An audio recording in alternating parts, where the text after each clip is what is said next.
बीडमध्ये ऊसतोड कामगारांचं आंदोलन चिघळणार। काल फोडल्या ऊसाच्या गाड्या, तर मंत्र्यांना लोकप्रतिनिधींना फिरू न देण्याचा कामगारांचा इशारा।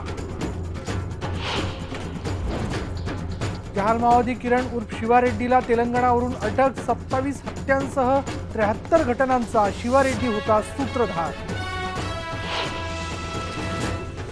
बुलढाण्यात वन अधिकाऱ्यांच्या दुर्लक्षितपणामुळे राजरोस होते डिंक तस्करी। 350 किलोसह डिंकाची तस्करी करणाऱ्याला जळगाव जामोद पोलिसांनी केली अटक।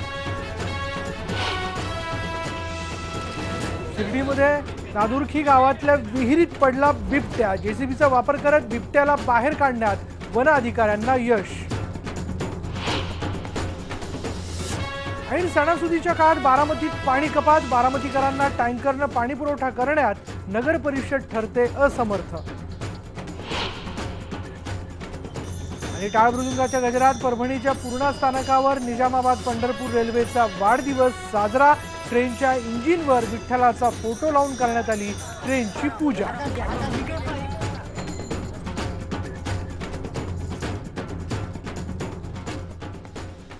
बीडच्या बातमीने सुरुवात करूयात। ऊसतोड कामगारांचे दर वाढीसाठी पुन्हा एकदा आंदोलन त्यांचं चिघळलं असून शासनानं याकडे दुर्लक्ष केलं तर मंत्र्यांना आणि लोकप्रतिनिधींना फिरू न देण्याचा इशारा लोकनेते गोपीनाथ मुंडे, ऊसतोड कामगार वाहतूकदार आणि मुकादम संघटनेनं दिलाय।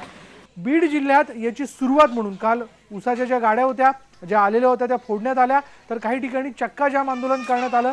मागण्या मान्य होईपर्यंत अशीच स्थिती ठेवण्याचा निर्धार कामगारांनी व्यक्त केलाय। मजुरासाठी आंदोलन चालू आहे सध्या। गेल्या वर्षी जी 20% मजुरांना अंतरिम वाढ देण्यात येणार होती, ती काय घोषित केली होती, त्याची अंमलबजावणी झाली नाही आणि 23% अंतरिम वाढ मुकादमाच्या खात्यावर जमा करतो म्हणून सांगितलं होतं, त्यांनी काय अद्याप जमा केलेली नाही। त्याच्यामुळे हे आता तीव्र आंदोलनाचा इशारा आम्ही संघटनेच्या वतीने घेतलेला। राज्यात आम्ही नेबर लिहू, पण इथे एकही कारखाना महाराष्ट्र चालू जाणार नाही। आता याच्यात मजुराचा फायदा आहे का मुकादमाचा? मजुराचा फायदा आहे, पुरेपूर मजुराचा फायदा आहे। आज सांगतो तुम्हाला साहेब, लेकर बाळा पाचडे टाकून त्यांना 180 रुपयानं भाव दिला जातो, 190 रुपयानं, आणि हार्वेस्टरला तुम्ही 400 रुपये शासन भाव देतोय। मग आज लेबर महत्वाचं आहे का यंत्रणा महत्वाची शासनाला, हे आम्हाला आवश्यक आहे। त्याच्यामुळे लेबरला भाव वाढवून दिला तर त्यांचे लेकर बाळ सुखी जगू शकतील, हे आमचं धोरण आहे। याबद्दल बोलूयात आमचे बीडचे प्रतिनिधी शशी केवळकर आपल्या बरोबर आहे। शशी, ऊसतोड कामगारांच्या मजुरीमध्ये वाढ करण्यात यावी या विषयाला घेऊन दरवर्षी आपण आंदोलन होताना बघतो, पण अजून समाधानकारकरित्या बाहेरून येणारे कामगार असतील किंवा महाराष्ट्रातले कामगार असतील, यांचं योग्य पद्धतीने पुनर्वसन किंवा त्यांच्या हातात पडणारा मेहताना तो अजून हवा तसा समाधानकारक मिळताना दिसत नाहीये। संघटना आक्रमक झालेल्या आहेत, काय याबद्दल माहिती आहे? विशाल, प्रामुख्यानं ऊसतोड कामगारांचं आणखी अद्यापर्यंत त्यांचा जो करार असतो तो करारच करण्यात आलेला नाहीये। मागच्या वर्षी नुसती त्यांची चर्चा झाली होती, चर्चेमध्ये त्यांना 20% अंतरिम वाढ देऊ असं शासनानं घोषित केलं होतं साखर कारखान्याच्या वतीनं, परंतु अद्यापर्यंत या आश्वासनाची कुठेही पूर्तता झालेली नाही आणि मागच्या वर्षीचे सुद्धा त्यांचे मजुरीचे जे पैसे आहेत ते सुद्धा त्यांना पूर्ण मिळालेले नाही। त्यामुळे हे ऊसतोड कामगार अत्यंत चिडलेले आहेत। एक तर दुष्काळामुळे कुठे काम नाहीये, शेतातही काम नाहीये, कुठे हाताला काम नाहीये। घेऊन जो हा ऊस तोडीचा आहे तर त्याच्यात सुद्धा पैसे मिळत नाहीये, उचल मिळत नाहीये।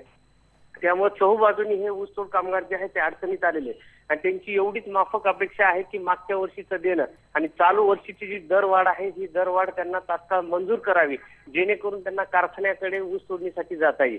आणि शासन आणि कारखानदार याबाबत कुठल्याही पद्धतीचं गांभीर्याने घेत नसल्यामुळं हे ऊसतोड कामगारांची ही जी संघटना आहे ती अत्यंत तीव्र झालेली आहे आणि हा लढा दिवसेंदिवस चिघळत चाललेला आहे। विशाल, धन्यवाद शशी या सगळ्या माहितीबद्दल। ऊसतोड कामगारांना जी अंतरिम वाढ होती ती गेल्या वर्षी 20% वाढ ही त्यांना मिळेल असं आश्वासन त्यांना देण्यात आलेलं होतं, पण अजूनही त्याची पूर्तता झालेली नाहीये, म्हणून आपण हे आंदोलन वाढतानाच बघतोय। जोपर्यंत ही वाढ मिळणार नाही तोपर्यंत हे आंदोलन असंच सुरू राहील असा इशारा देखील या ऊसतोड कामगारांच्या संघटनेकडनं देण्यात आला आहे। यानंतर बातमी आहे शिर्डीमधनं। शिर्डीलगतच्या नांदुर्खीमध्ये शेतातल्या एका विहिरीमध्ये बिबट्या पडला।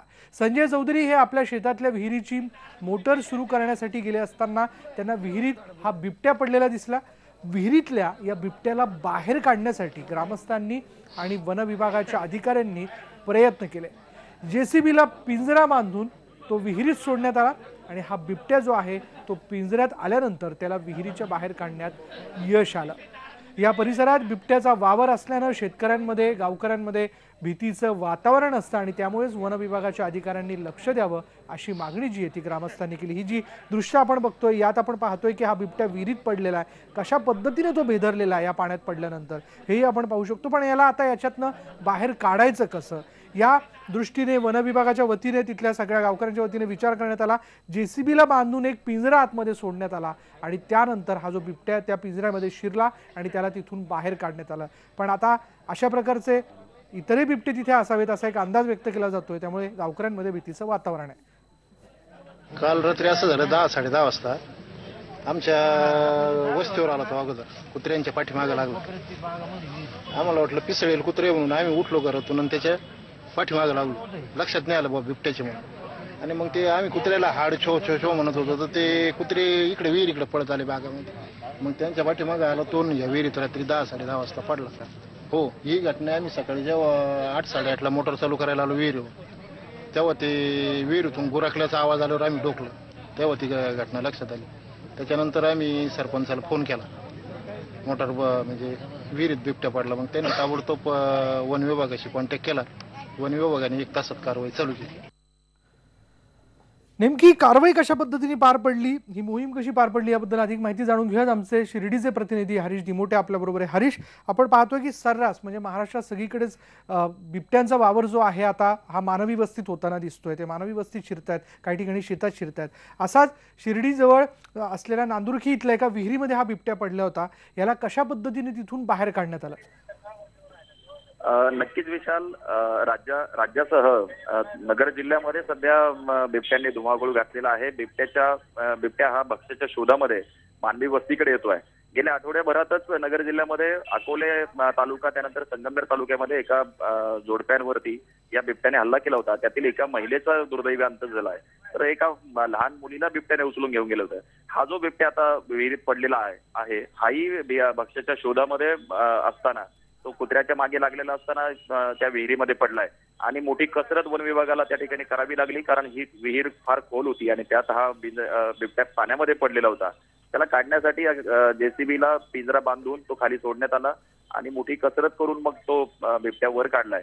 मात्र हे हल्ले आता होऊ नये यासाठी वन विभागाने खऱ्या अर्थाने प्रयत्न करणं गरजेचं आहे।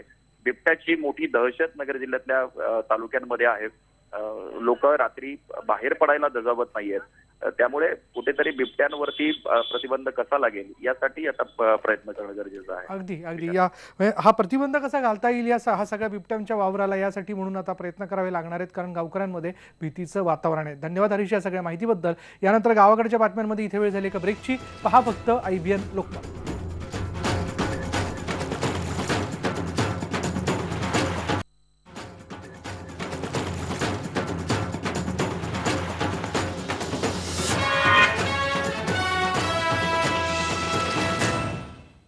चला ब्रेक नंतर आपण एका ट्रेनचा वाढदिवस साजरा करूयात। मराठवाड्यातून पंढरपूरला जाणाऱ्या वारकऱ्यांसाठी सुरू करण्यात आलेल्या निजामाबाद पंढरपूर रेल्वेला 3 वर्ष पूर्ण झाले। याच रेल्वे गाडीचा परभणीच्या पूर्णा स्थानकावर मोठ्या थाटात वाढदिवस साजरा करण्यात आला। वारकऱ्यांचं आराध्य दैवत असलेल्या विठोबाचं दर्शन घेण्यासाठी सुरू करण्यात आलेल्या रेल्वेबद्दल कृतज्ञता व्यक्त करण्यासाठी वारकऱ्यांनी हा वाढदिवस पूर्णा स्थानकावरती साजरा केला। वारकऱ्यांनी पूर्णा स्थानकावर हा वाढदिवसाचा जल्लोष केला। निजामाबाद पंढरपूर रेल्वेला सुंदररित्या यावेळी सजवण्यात आलं होतं। इंजिनवरती विठोबाची प्रतिमा या ठिकाणी ठेवून टाळ मृदुंगाच्या गजरात या ट्रेनचं पूजन करण्यात आलं। तर यावेळी रेल्वे अधिकाऱ्यांचा सत्कार ही वारकऱ्यांनी केला। निजामाबाद पंढरपूर ही जी रेल्वे आहे, सगळ्या वारकऱ्यांचं श्रद्धास्थान असणारं पंढरपूर, आणि पंढरपूरला जाण्यासाठी एकाही गाडीची व्यवस्था नव्हती। पण आज 3 वर्षापासून पंढरपूर निजामाबाद पंढरपूर आणि पंढरपूर ते निजामाबाद ही गाडी सुरू झाल्यामुळे सर्व वारकऱ्यांची सोय झालेली आहे। आणि वारकरी समाज हा अतिशय गरिबीत असणारा, पिचत पडलेला, प्रत्येक वारकऱ्याला किमान 50 रुपयात 60 रुपयामध्ये पंढरपूरची वारी होते। या गेल्या 3 वर्षापासून दरवर्षीप्रमाणे याही वर्षी गाडीचा वाढदिवस साजरा करण्यात आलेला आहे। निजामाबाद ते पंढरपूर जाणारी गाडी आणि अशा पद्धतीने तयार करण्यात आला की जे भगवंताला आवडे देवासी तो ऐका प्रकार, नामाचा उच्चार रात्रंदिवस। भगवंताला नाम आवडतं, चिंतन आवडतं आणि त्याच्यासाठी असणार महाराज टाळ मृदंग असतात। कारण का पंढरपूरला जात असताना आवडे मनासी जावे पंढरीशी ही जीवनामध्ये वारकरी संप्रदायामध्ये आहे आणि पंढरपूरला जाण्यासाठी जी आम्हाला रेल्वे भेटली याबद्दल महाराज दिवसभर जर काम केलं तर एका दिवसाच्या कामामध्ये पंढरपूर करून घरी येणं होतं। ही असणारे शासनाचे आमच्यावर उपकार आहेत। यानंतर अमरावतीतनं एक महत्त्वाची बातमी अशी की देशाचे पहिले कृषी मंत्री डॉक्टर पंजाबराव देशमुख यांनी स्थापन केलेल्या शिवाजी शिक्षण संस्थाद्वारा संचालित अमरावती इथल्या मेडिकल कॉलेजमध्ये आज सीबीआयने छापा घातला। कॉलेजमध्ये हा छापा पडल्यानंतर एकच तारंबळ उडाली। भाऊसाहेब देशमुख यांनी गोरगरिबांना शिक्षण मिळावं म्हणून शिक्षण संस्थेची स्थापना केली, मात्र भाऊसाहेबांच्या अनुयायांनी या संस्थेत अक्षरशः बाजार मांडला।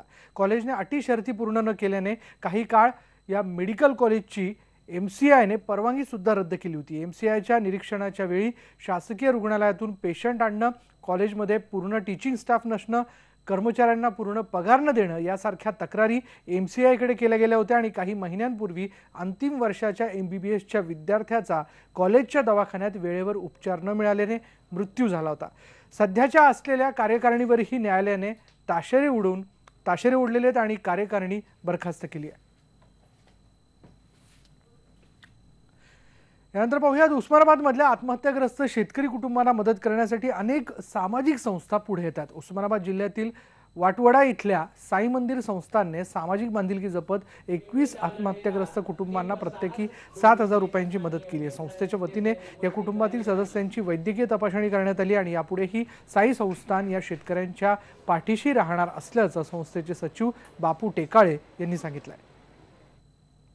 टंचाईग्रस्त या भागातल्या जवळपास 21 लोकांना प्रत्येकी आम्ही मदत करत आहोत। मदतीचे स्वरूप असं आहे, अल्प स्वरूपात आम्ही त्यांना 7,000 रुपयाच्या चेकद्वारे मदत करत आहोत, जेणेकरून त्यांच्या कुटुंबामध्ये आर्थिक शौर्य लाभावं। यानंतर गावाकडच्या बातम्यांमध्ये इथे वेळ झाली का ब्रेकची। ब्रेकनंतर आपण घडामोडी जाणून घेणार आहोत नवरात्र उत्सवाबद्दल। पहा फक्त IBN लोकमत।